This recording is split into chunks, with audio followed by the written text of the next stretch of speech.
Welcome back, everyone, to the RomaPress podcast. We hope you are doing well. A belated Buon Natale to all of you who celebrate, and to all of those of you throughout the world. We hope you had a very happy, relaxing, safe, enjoyable holiday with friends and family. And what better way to enter the new year than Roma either potentially crushing us or giving us a huge holiday lift. Before previewing that, of course, thank you to our newest patrons over at Patreon, Lee Muko, and of course, all of our other wonderful patrons. If you would like to join in 2025, patreon.com/RomaPress. If you would like to torture yourself throughout the matches, if you would like to debate why Lorenzo Pellegrini should be shipped off to Napoli for Raspadori, again, patreon.com/RomaPress, at ISRomaPress on social media, including YouTube for the video podcast. Okay, before we preview this huge weekend showdown against Milan, let's start out, Andy, with some of the transfer rumors surrounding Roma. Again, one of my most despised parts of the year is the January transfer market, because for some reason, for some godforsaken reason, UEFA has decided to do this thing where they not only extended the summer transfer market, but there was no alteration done to the January one. So we essentially are given 2 months, was probably too generous, yeah?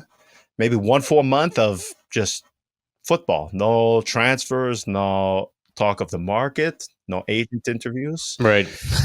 The period of time in which we are able to relax without the market is increasingly dwindling. This is something, I know I sound like a boomer when I discuss. I don't get it. I understand our good friend Fabrizio Romano, God bless, making a living, more money than you and I will. Yes. Oh, man. Revolutionized single-handedly. Yes. Revolutionized this understanding that we have of the transfer market. It's insane. It is insane. Particularly, I mean, just having known him when he was still at Sky Sport, as we all know, he was sort of the underling or the understudy to Gianluca Di Marzio. Understudy. Yeah. And full credit to him. He obviously. Now he's just like a regular celebrity on there. Right. So he's got this incredible. I mean, you'd be hard pressed to find a person who hasn't heard of Fabrizio Romano. I would argue that he's probably more famous than a lot of celebrities, undoubtedly, nowadays. So that just goes to show, the traction that the transfer market has. Because you can be Roma, you can be coming off of a historically awful first half of the season. You can have an awful track record. You can have a whole series of performances that you never want to watch again, ever. And yet, this period, the January transfer market appears on the horizon, and everybody just gets sucked into this old game. The old game of the names, of the links, of the rumors, of the swap deals, of everything that the transfer market entails. No matter how bad your team is doing or how good your team is doing, this period will draw you back in. It's just like The Godfather Part 3. There you are, you're old, you're decrepit, you're dying. But then when the gong sounds, when the foghorn blares across the ocean, you know that January is coming. You know what that means. Last year, we weren't in a much better position. And yet somehow the fans, I remember, they got all riled up. First of all, when Thiago Pinto announced that he was leaving the club. And then second of all, when Roma were being linked with Leonardo Bonucci, I remember it was basically an uprising when that name dropped on, I think, like December 25th of last year. Yes. It was insane. It was insane, and people went insane, even though they had no reason to go insane. Well, let's see what happens in these next few weeks, because Roma obviously have a lot of things to address. There is a lot of things that Roma can do to improve the trajectory of their season.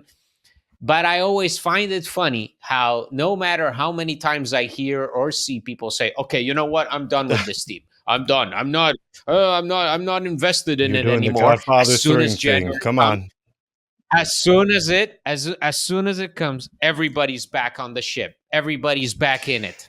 You can't quit this team. It just once you're in, once you have been subjected to the absolutely insane levels of depravity to which this club regularly, okay, regularly, just time after time, without hesitation, it is almost as if you can set your watch by it, to which they constantly subject you to.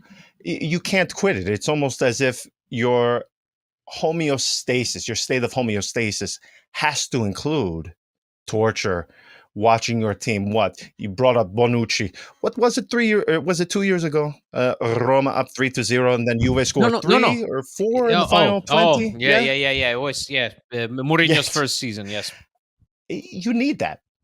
You need that in your Hmm. life, because if you're not getting it through Hmm. Roma, you're certainly getting it through other means, which may be even more unsavory than IS Roma football. But we can say that for another day. When it comes to the actual players, though, of course, there's going to be the incoming and the outgoing portion of this. Now, I want to warn everybody, as I do every single time when it comes to the transfer market. Very rarely, when it comes to rumors, when it comes to the future of players, of managers, anything a club, player, or agent says publicly holds very little stock with me. It means very little. Doesn't there's a usually a small grain of truth, but the bigger picture to understand is that these words are being said publicly for a reason, to either alter, create, or distort a narrative from the perspective of the club, player, agent, whatever it may be.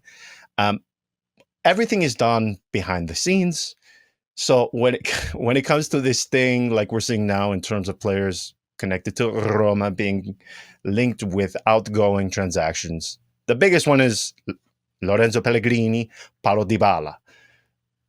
Had we gone back in time 2 to 3 years, I need to even imagine that these two guys would never mind discussed never mind being discussed for leaving the club, but leaving the club in the middle of the season, unheard of. Particularly that first season of Jose Mourinho, when they were so, not Paulo Dybala, obviously, but Lorenzo Pellegrini, how influential he was in that first year. Yeah. What Yeah. Winning player of the Yes. Conference League. Hmm. What we are seeing are the rumors of him to Napoli in a swap deal for Raspadori. That is being very hammered home and being reported strongly. Yeah. It's through.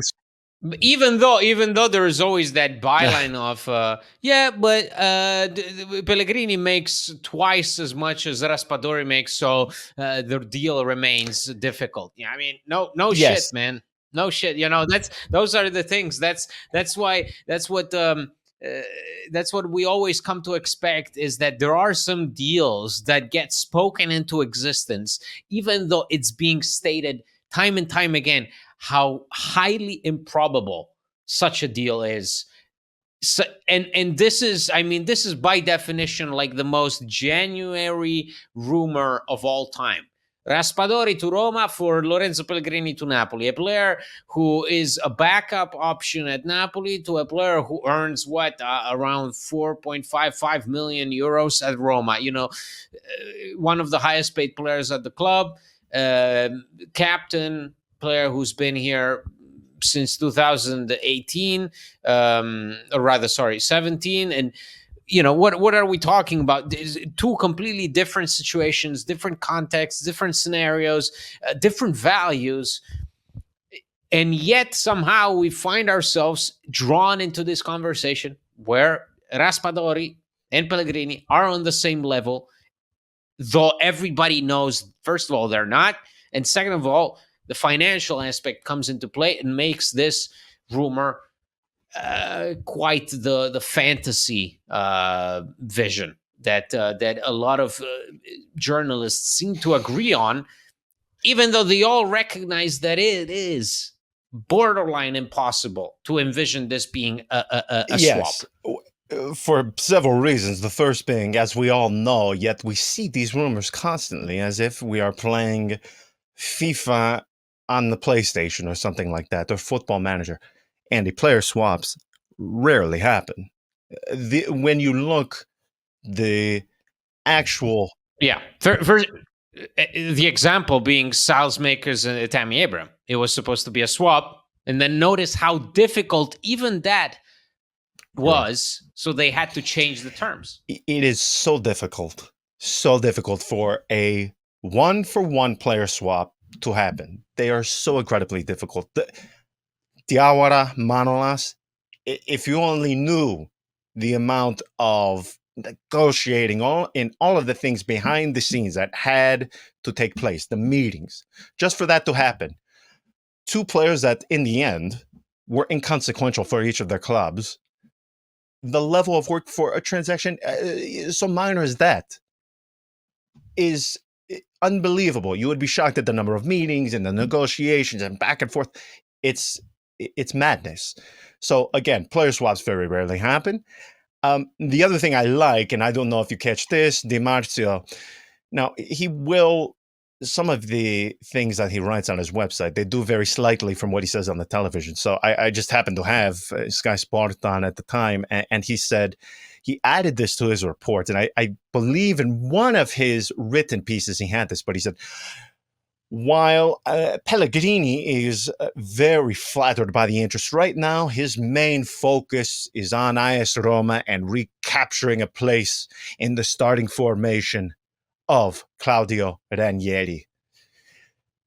Who do we think that came from? Do you think Gianluca Di Marzio was like one of these old journalists in the 50s with the hat, the overcoat, with the little notepad, having to sneak behind buildings, talking to agents to get that? Or do you think that sort of narrative came from an agent who I call Zoolander, who may find it somewhat beneficial to Pellegrini to put out there that while he welcomes the news of a link to Napoli, his primary focus is on Roma. This is not a mystery novel here. This is fairly straightforward.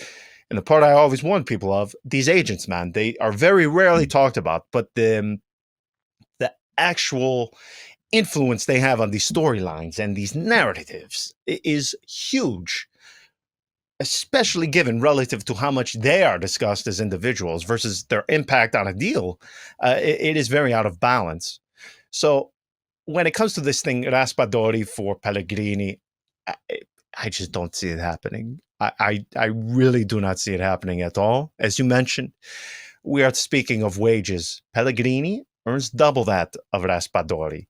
Now, do we want to speak of it from a tactical point of view? Because tactically, it makes all the sense in the world. Yeah, I mean, Raspadori feels a need. Tactically, it makes sense. Though I think Raspadori is the classic example of a player who is being talked into deals because of his situation, because of the agents. I mean, it's a small world. Everybody has connections to the same agents, especially if they are Italian agencies. So in this case, everybody is friendly. Everybody knows each other, and you know, if during a season a player like Raspadori, so a striker, Italian national team, even though his role is limited in that context as well, he's not happy, his case becomes global, national news because of the connections that these players have in the Italian world football. So here is Raspadori unhappy at Napoli. Here is Lorenzo Pellegrini, who hasn't played much since Claudio Ranieri's arrival, who's having quite a terrible season to go along with it. Well, let's put two and two together and make it happen, right? Like that's how it works. So it's like that. The same thing. Raspadori has been linked with two Juventus players, Danilo and Fagioli, all because they all share more or less the same agents. They all deal in the same world. They are all unhappy with their respective positions at the club. So why not link them? And that's why this particular window is sometimes even trickier than the summer, because I think uh, during the season you have some real needs that need to be addressed, and it's very, very difficult to repair the team or even boost it as the season is going on.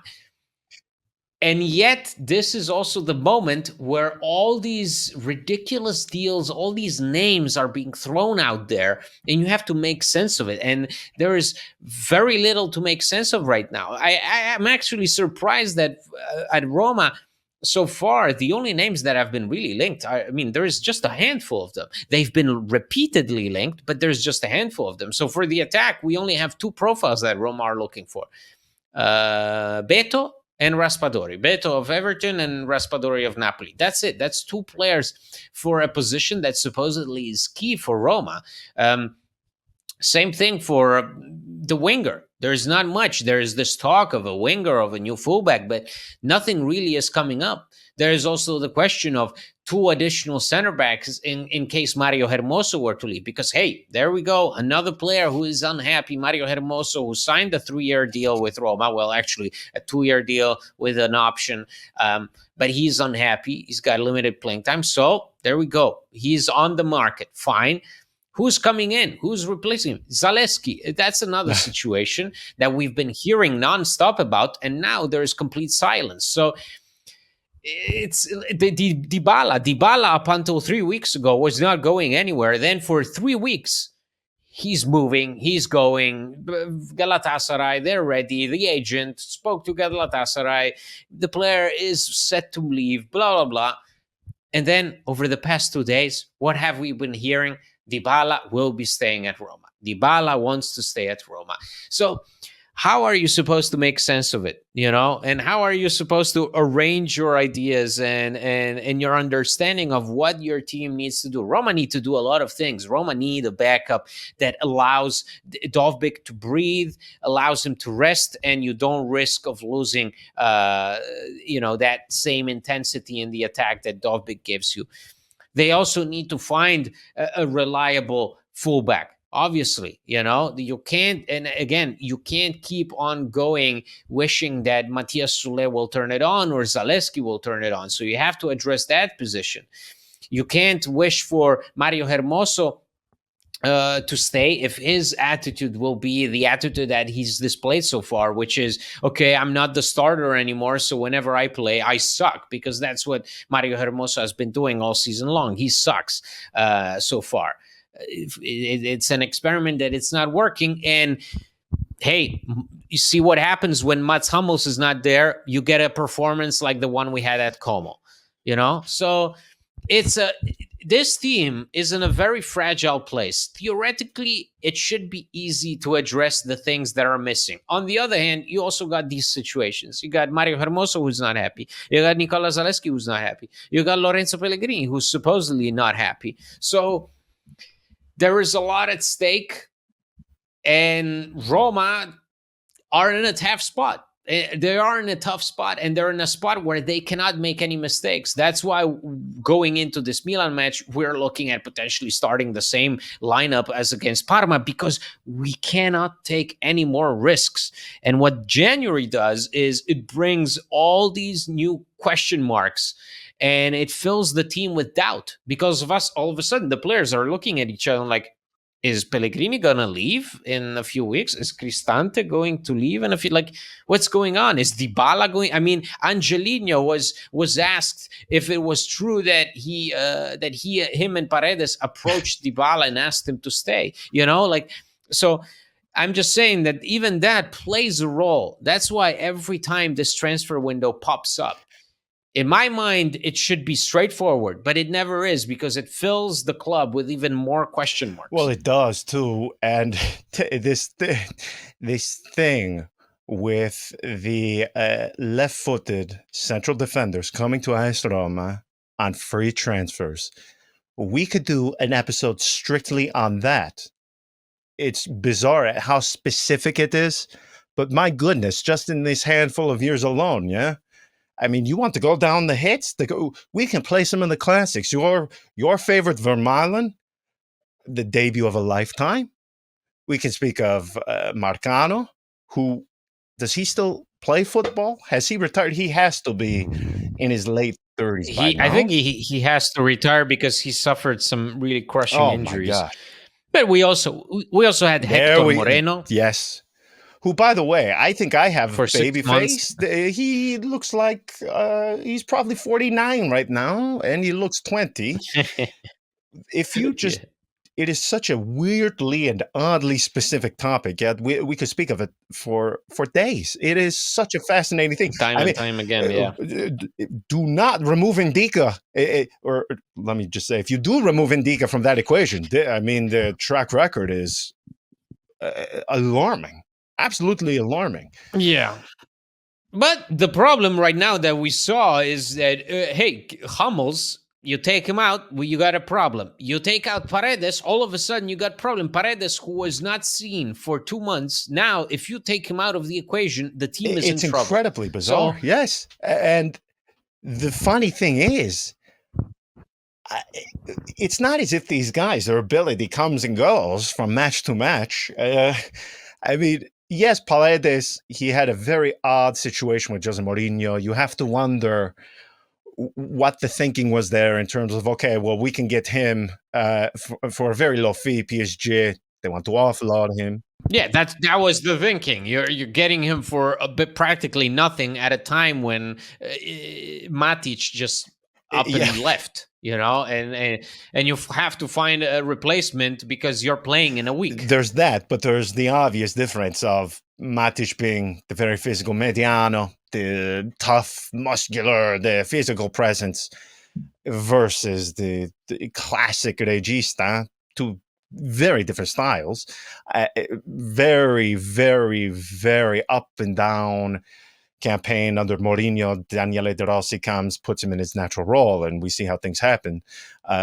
But it is just funny because, again, I said this in the previous episode, this season alone, the guy has gone from famine to feast now under Claudio Ranieri. It's an interesting set of circumstances.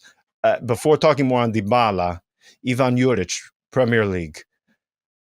I enjoy this because I went through it with Monchi when he, after going back to Sevilla, he goes to Aston Villa. And it is Yeah. kind of like when you speak of Germany from 1939 to 1945. There's just a blank space in the tourist notes, I think Family Guy did that joke. It is almost as if, same thing with Monchi, like that time at Roma, there's just a blank space, as if you were in a coma Yeah, I mean, during that time. yeah. You got that when it came to Ivan Juric with these 2.5 months at Roma. I've said time and time again, I was bamboozled by the guy. I think both of us were relatively excited. I think he was bamboozled by the whole situation, and perhaps this Southampton job is actually the natural step that should have happened after the Torino spell. Perhaps yes, Roma was a sort of a black hole both for the club and for him in terms of how it worked out. It's weird, I must say. It's weird to see him in the Premier League. I can't see him doing well with Southampton. But then, what do I know? I'm the one who sort of was hopeful that he would get this team working, and he seemed to be doing the opposite. I mean, exactly. Even the fact that today Claudio Ranieri comes in the open in the press conference and says, and a journalist asks him, "Do you want Hummels and Paredes to be the players of this team in the future?" And he says, "Yes, I want them with us next year. I want these two guys whom he called leaders." He said, "These are two players, Hummels and Paredes. These are the two players without whom the team struggles because they are the leaders of this team." Like, can you even think about that? A month and a half ago, when Juric was here, when he was asked about Hummels, he said, "I'm putting the players that To allow win, me to win right? on the pitch." Like that's so. Wow, that's okay. So that's a shocker, but I think that just goes to show how completely baffling this season has Yes. been. You have these two players that were ostracized, these two players that had no life. Paredes was being linked with a return to Boca Juniors in January, and Hummels was being linked with a return to Germany. And there were articles about how he's depressed and how his wife is depressed and everybody's depressed. And now Ranieri is talking about them as if the team couldn't exist without them. So what's crazier? I mean, if you think about it, beyond Indica, Svilar, maybe one or two additional names, Hamels, Paredes, right now under Ranieri, are the next two you pencil into the starting. The most Yes, consistent, yeah, the most consistent players. Like these are players that you just put you can basically argue about any other player's position in the starting lineup, maybe except for Kone and Sviar and Indica. Not them. These two guys, since Ranieri's arrival, they walked into that lineup and they're not leaving. it is funny. It is almost as if we are standing in a museum looking at some painting, and our interpretation of it versus, the interpretation of Ranieri versus Juric. You're looking at the same thing, but your understanding of what it is before you is so wildly and completely the opposite of the person next to you. It's crazy to me. And by the way, you speak of just Hummels and Paredes, not even putting them on the team sheet. It is fairly obvious too, and they are not in the formation. Particularly Paredes. The team Yes, suffers. The team yes. suffers. Yeah, yeah, yeah, yeah. It's basically without them is what happens. What happened last year without Dybala? Without Dybala on the pitch, you're like, what? What is this team? Well, we saw at Como, without those two guys, this team had no backbone. They had no reference points. As soon as they come back into play, Roma, all of a sudden, they awaken. They're like, oh, is this how we play football? Oh, okay, we got it. Okay, let's keep going. Let's win this. I mean, that's such a 180-degree turn. It's insane to me because really it just goes to show how a season, because for so long we could argue, oh, this player is bad, this player is bad, Paredes is bad, or Hummels is bad. Hummels, for a while, Hummels was supposedly not in shape. But then the narrative changes, then the context changes, and all of a sudden, these same guys who are rejects, these same guys who were supposedly on their way out of the club, are now potentially looking to stay. Paredes is being talked about for a renewal because his contract Yes. is up in June. Hummels is on a 1-year deal, so you assume, hey, if the guy is having fun, if he enjoys his life in Italy, and if he's fit, why not make it another year? So that just goes to show how crazy this season has been, and the Dybala situation is the same. Because we went from seeing this guy announcing that he will stay at the club, he will reject the offer from Al Qataria, being hailed as a hero, to then people completely changing their minds and thinking, okay, this guy, he's got only one goal. He's completely useless. Under Ivan Juric, he struggled Yes. mightily. He was basically dying in every game. And then he gets linked with Galatasaray, and it's like, oh, he's going. Oh, he's going. Okay, well, sure. And then now the narrative's back into being, no, he's actually important. The game against Parma shows how vital he is to the team. And now Ranieri announces that Dybala, he wants him to stay. It never makes sense with Roma. It's always a roller coaster ride. But this season, more than any other season, really has just thrown so many questions into my mind, because it really shows how decision making about a club's future can vary from one second to the next. Because how can you plan for the future if with Juric, Paredes is no good and he's leaving in January, to with Ranieri, Paredes is a cornerstone of the team and he should be staying for years to come. How are you supposed to work with that? Well, that is the issue, and that leads perfectly into this thing with the coaching search. Now, this situation under the Friedkin Group is a unique one in the sense of they have a lot of time and they have made it clear that they are going to take their time in finding the new manager for the next season. Now, there's a few nuances to this that I find interesting. We all know the group that they consulted with previously, Retexo Intelligence. I believe they are based out of California in the United States. It's a group, football consulting group that works with a lot of big clubs, Real Madrid being one of the most recognizable. And they are the ones that aided in the search for Thiago Pinto. Roma and the Friedkin Group had not used them previously for any of the managerial searches because what? We see what happens. They arrive with Paulo Fonseca. He manages for one season, but they announce in April Jose Mourinho. Retexo did not consult with them for Jose Mourinho. After that, De Rossi, they did not consult with the Friedkin Group for him. Juric, same thing. So now that they're back into the fold and there is time, this is not a decision that needs to be made with a very truncated timeline. You have many months.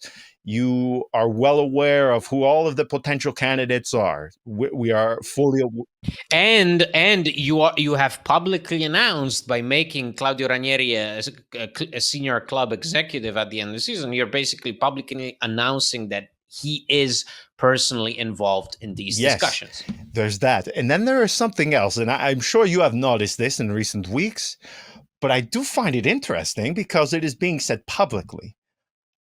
Have you realized, because it has come from the lips of Ghisolfi, Ranieri has said it, and I believe Paulo Dybala has said it as well. They have said, if we continue not to get results, if we continue to struggle and not to get wins, we are not going to have a very high-level manager want to come here, which is such an interesting thing to say, because you never hear that, because it has always been what? We are AS Roma, one of the biggest. Well, yeah, but I mean, they realize that this situation is historically bad. I mean, John, course, you've been navigating the relegation. You'd be foolish to come out and say, "Oh, because so many times have we said it in the past? So everybody should be honored to be linked with Roma." I mean, let's face it, no, I guess not.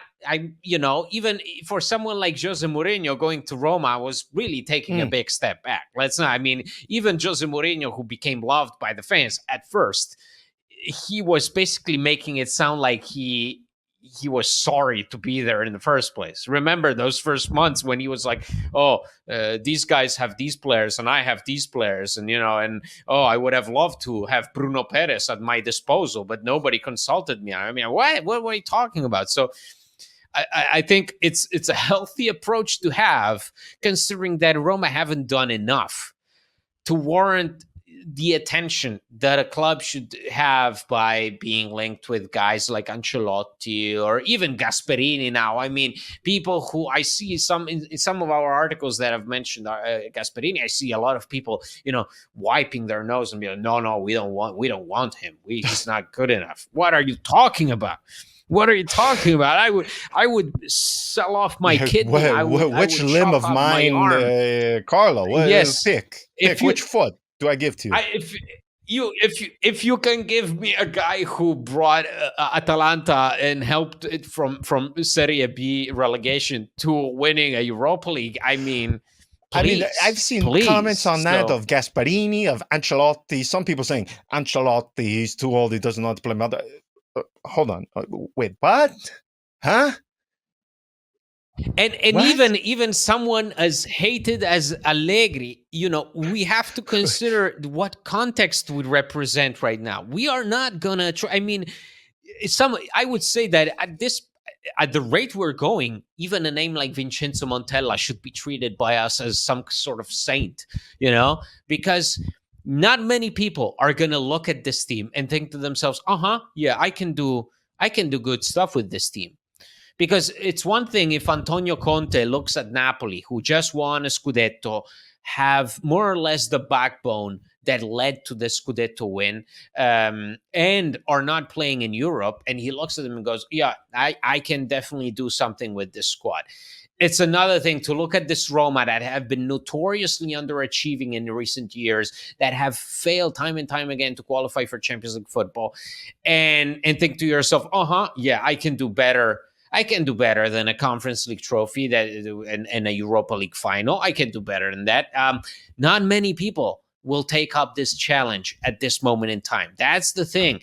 If this is being publicized as a process, as a lengthy process, it is a process. Not only that, it's a process that highly depends on how the team is doing on the pitch. If you keep losing, guess what? Top level managers will not want any part of this because it's going to be a mess. That's why. It absolutely would be a mess, but I just find it interesting that they keep harping on this situation of wow. It is almost as if the way it comes off, at least to me, they have some sort of agreement or there have been discussions based on criteria. Well, I will come as long as Roma finishes A, B, C, or, as if there's a list of criteria that this needs to happen, this needs to happen. And Gisolfi is sort of trying to motivate the team by that fact. But it only makes sense, John, that you have to. The message is we have to win.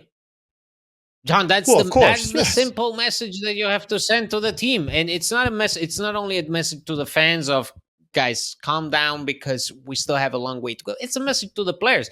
We have to win. Otherwise, we will be stuck with the Ivan Juric's of this world. Let's face it. Let's face it, because what the Friedkins taught us in these last few years is that, okay, despite adversity, despite the team finishing below expectations, we can still get a guy like Mourinho. We can still attract a top level talent like Paulo Dybala. But this is not going on forever. If this team really finishes at the bottom of the league or near the bottom of the league, nobody wants to come, and we have to make that be understood by a lot of players who will stay here at the club no matter what. There are players here who have long contracts. There are players here who will stay no matter what. So, hey, let's make it easier on ourselves. Let's win. That's how you get the attention of guys like Allegri. That's how you get the attention of guys like Ancelotti. You have to build a context that allows these managers to not go into it and think to themselves, "Oh my God, am I ruining my career? What am I doing?" You can't. You have to build an environment, a context that allows people to imagine that they can be winners here. That's the challenge that Jose Mourinho took upon himself. He saw that, this is a team that hasn't won anything in a long, long time. Let's make it happen, shall we? That's how he won in that first year. Perhaps that's also why he lost a bit of that hunger later on, but because he felt like that was the culmination, that was the apex that he could achieve with this team. But you have to create a context where managers see potential. If I look at Roma now, December 27th, is there long-term potential? I don't know. And if I don't know, then how can Allegri, who's probably busy betting on a horse race in Como, how is he going to know that he can not make a fool out of himself by returning to managing a team after taking a Well, break? speaking of being made the fool, will that happen to Roma this weekend? Milan. It is. Hey, the last time they went to Yeah. San Mm. Siro, it worked out relatively well. Yeah. It That did. seems like centuries ago, despite being only eight It months. does. So these Yep. 8 months have been a trial of 8 decades, it seems, with what we've had to be subjected to with Roma. But having said that, listen, it's Paulo Fonseca. This is a guy who, much like Rudi Garcia at Napoli, I just don't understand what people seem to not watch when it comes to AS Roma. Perhaps the Roma matches are blacked out in their geographical location of the world. I don't know, but I still cannot comprehend, because I think a club such as Lille is a perfect place for him. I just think at Milan, you're going to be limited. Now, I think you have always had a much higher respect, or perhaps appreciation for Paulo Fonseca. Well, I just I yeah. don't see it much like I do with some of the other managers. I just think, my gosh, and what he's done in these few months, I don't know how you ostracize the best left back in the world. I don't know how that's possible. I don't know how you specifically request Tammy Abraham when you have not a single club trying to acquire this guy definitively, and then Milan emerged from nowhere. Well, yeah, but then you can also argue that, I mean, he's done wonders for Rafael He Leao, has, who, yes, it seemed like he was punishing him. It seemed like he was being hard on him, but in the end, it worked because Rafael Leao is having a hell of a year.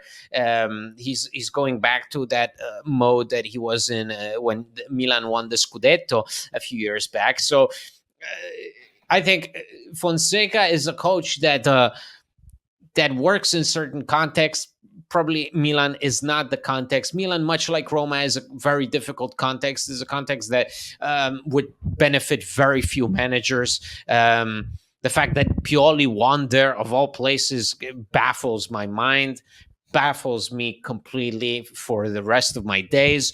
But listen, I think all in all, both teams are pretty much in a very similar position. They're both in a tough spot. They both have different kind of pressures. They both have to answer on the pitch. What Milan have done this season is not enough, just like what Roma have done this season is not enough.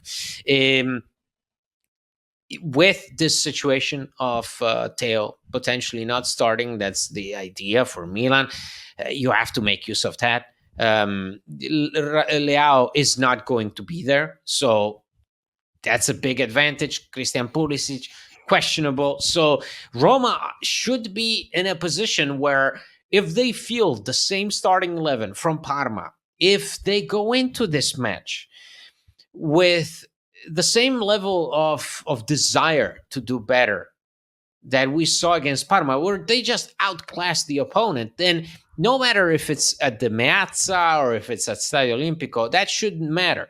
Unfortunately, this Roma team haven't won an away game in 8 months. So yeah, pretty much since last season against Udinese in Serie A, we haven't won an away match. That means a lot. That means that we cannot disregard this. We cannot just simply say, "Oh, it doesn't matter." For this team, it matters. It shouldn't. It really shouldn't, but it does. And if there is one thing that worries me is that perhaps that will have an impact on them, even though Milan, such as they are right at this moment in time, Roma should be dealing with them. I don't say with ease, because a game in Milan is never easy, but they should not be afraid. They should see this as an opportunity, and Milan should not be considered favorites. No, they do have a lot of injuries as well. I've said it the previous two episodes. I will repeat it one final time. Had Roma not been so otherworldly shit this season, it would be Milan under the microscope. It would be Milan, the ones who have much to answer for. Yet Roma have been so unequivocally horrible that they have sort of let the others get a free pass, so to speak. No prediction. As you said, we are going on 8 full months of not having won away from home. I say this each time, and it sounds so stupid, but they can do it. I mean, if they play as they did last week, they They can. can absolutely. They can absolutely do it. They did it last season against Parma. They played such a high level that you knew as it was happening that wasn't a fluke. They were dominating so clearly, so evidently. They were playing so beautifully. They were so organized. Everything was clicking so well that you know that they have it in them. The question is, again, time and time again, can they replicate this away from home?